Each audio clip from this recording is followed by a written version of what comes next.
Bechoros Daf Tes says the Mishnah. Rabbi Tarfon had a suffix.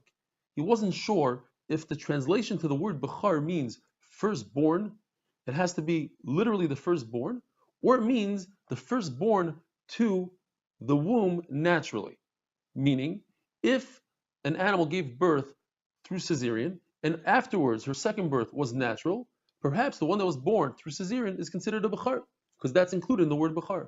Or maybe even the second one is a Bechar because he's the first one to be born naturally.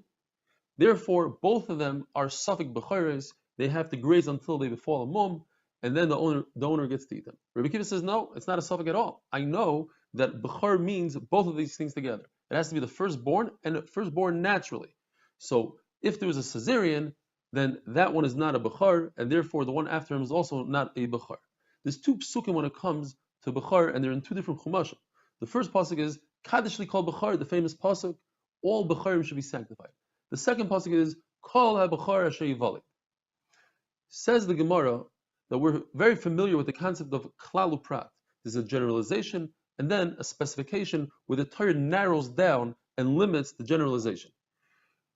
Most of us, or a lot of us, say every day in the Shloishes Midos Shator Nidreshes B'Hem, the Brayso of Rabbi Yishmael, one of the midos is not very common, and that is prat shetzarich leklal and klal shetzarich leprat, meaning that sometimes the Torah generalizes, and rather than limiting that generalization, the Torah explains the generalization.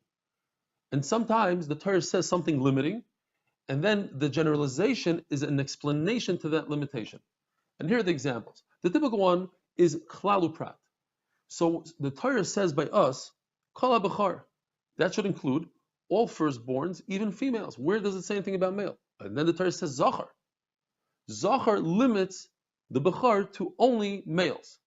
So that's a klal, a generalization, then a specification, limitation. The Torah says klal hatzarich leprat is when the Torah says Bechar. Bechar is a generalization. Firstborn can be in all different ways. Then the Torah says Peter Rechem, only through the womb, a natural birth. So either the Torah, according to one Pshat, the Gemara, is coming to exclude when a male was born after a female.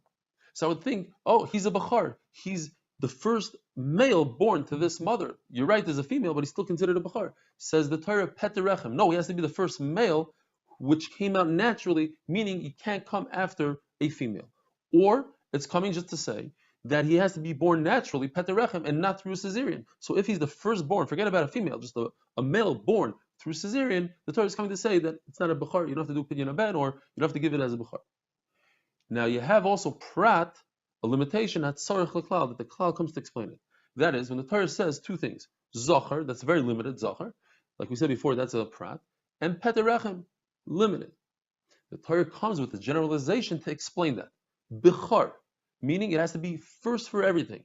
It's not just Zachar, it has to be the first Zachar completely, meaning that he shouldn't be born, it can't be a male that was born after a cesarean. And with that we finish Perek Halikeach Uber Parasoi, and now we start Perek Halikeach Behema. If somebody buys an animal from a guy, and he's unsure whether this animal gave birth or not, and whether the firstborn to him is a true firstborn, which you'd be chayiv in a bechor or not. And he can't trust the guy whether that animal gave birth or not. The guy might not be honest. Says the Mishnah that according to Rabbi Shmuel, there's a certain period of time to each animal where the animal cannot give birth more than one animal. So when it comes to a goat, if there's a birth within the first year, you know when it was born, and it gave birth, and it's within 1 year old, it has to be that birth was its first birth, because it can't give birth more than once in its first year. A sheep, it has to be within 2 years, because a sheep cannot give birth more than once in the first 2 years. When it comes to a cow, it's 3 years. When it comes to a donkey, according to our mission, it's 3 years. The Gemara brings a shita of Rabbi Yehuda that it's 4 years. But anything after that period of time is a suffix, because you don't know, perhaps the animal gave birth prior to that. Why is it only a suffix? We should say most animals give birth within, let's take a goat, for example. Most goats give birth within the first year of their life. So the second one, now you had an animal, it's not even a suffix.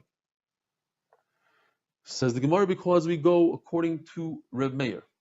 Remeir holds Chosheshim Lemiyut all over Shas. He holds that we have to be concerned for the minority, and there's minority of goats that don't give birth in the first year. So perhaps this birth after its first birthday is indeed its first birth in general, and therefore it's a bechar, and you have to give it to kohen maybe, and therefore it's a savik bechar. And the Gemara attempts to say that perhaps, and the Gemara shlugs it up, perhaps even according to Chachamim, they would admit normally they say ein chosheshim lemiyut. Over here they would, because maybe they say, when do you say you go by the roiv? When the roiv is in front of us. By Tisha Chanuyos, if there's 9 stores selling kosher, and you found a piece of meat outside on the sidewalk, you're allowed to eat it because you go by the roiv, but the 9 stores are in front of you. If you have a bezdin, the roiv of the bezdin is in front of you. But by us, you're going by most animals of the world that they give birth within their first year, or within, if it's a sheep, 2 years, cow 3 years, but they're not in front of us. So perhaps in that case they admit to Reb Meir. Says the Gemara, no. Because you see by Yibum, they also use a roiv that's not in front of us. What's the case? If a brother dies without children, his wife falls to Yibum, to her brother-in-law. What if her brother-in-law is a katan, or she's a ktana? We have to be concerned that the katan might be a saris, might be sterile, and if we let him get married now, before we can really find out when he's a gadol, perhaps he's being over on Ishes Ish, because the only time you can marry a Yavama and do Yibum is Lahakim Shem Lachiv, to be kind of the mitzvah to have a child in his memory, in his namesake. But if he can't have children, then it's Ishes Ish. Now, Chacham come along and say that Roiv children are not Sarisim, therefore they can get married. So you see that even in a situation when the Roiv is not in front of us, Chacham hold, we go by the Roiv, and we're not Choshesh for the Miyut. Have a wonderful day.